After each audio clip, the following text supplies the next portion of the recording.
Le projet de nouvelle cité administrative d'État de Lyon est parti d'un constat assez simple et classique, d'une cité administrative actuelle assez vieillissante, avec des coûts d'exploitation, d'entretien, de maintenance très élevés. Le contexte géographique de l'opération, il est pleinement urbain, parce qu'on est dans le centre du quartier de la Part-Dieu. Ça signifiait quelques contraintes, par exemple des zones très exposées vis-à-vis des flux de piétons, vélos au droit de nos accès de chantier.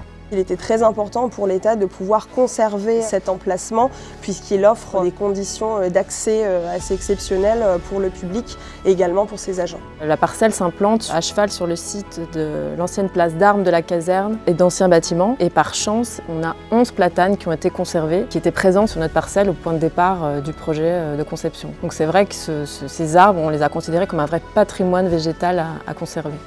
Pour l'État, c'était un enjeu assez important de pouvoir revoir et apporter une grande amélioration à ces conditions d'accueil.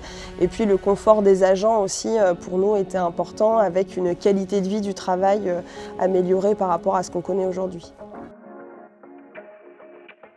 Notre préoccupation, ça a été vraiment le délai, parce que c'était un délai qui était très court pour la réalisation.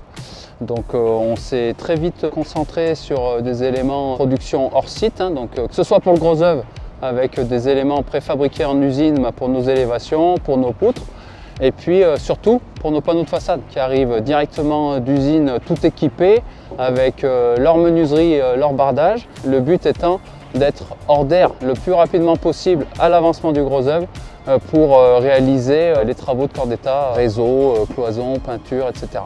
Les volumes du bâtiment sont très sobres, on n'a pas d'effet ostentatoire, on est sur quelque chose de très simple. L'intérêt du BIM dans un projet comme celui-ci, c'est qu'il va nous permettre de vraiment réfléchir à la construction du bâtiment très tôt. L'autre point important, c'était l'approche environnementale du projet, c'est-à-dire que les baies de la façade ont des largeurs différentes et à travers justement les outils tels que Revit ou encore d'autres logiciels que nous avons utilisés en parallèle. Ça nous a permis de vraiment travailler l'ouverture de la façade en fonction de son exposition solaire. Revit nous a permis de faire l'ensemble des maquettes, que ce soit pour la structure, l'architecture, également les études de façade et tous les lots techniques, que ce soit en CVC, plomberie, électricité. Pour compiler les maquettes et en faire la synthèse, c'est plutôt le logiciel Navisworks.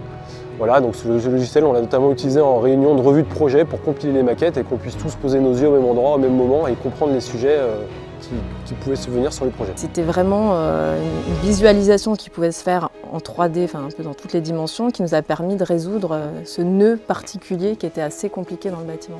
On a par exemple pu régler un sujet du plénum du restaurant dans lequel il y avait beaucoup de réseaux qui devaient passer.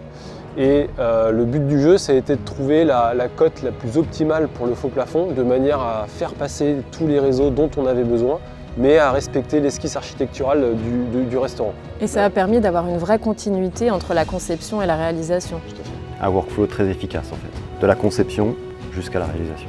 Pour nous, vraiment, le BIM trouve son intérêt dans toute cette partie entretien, maintenance, exploitation du bâtiment afin d'en faire un meilleur usage et d'avoir une performance du bâtiment qui puisse perdurer dans le temps. C'est un bâtiment qui aura toujours sa place au sein de la Part-Dieu, puisque, encore une fois, l'idée c'était vraiment de s'inscrire et de proposer un projet qui soit dans une continuité plus que dans une rupture.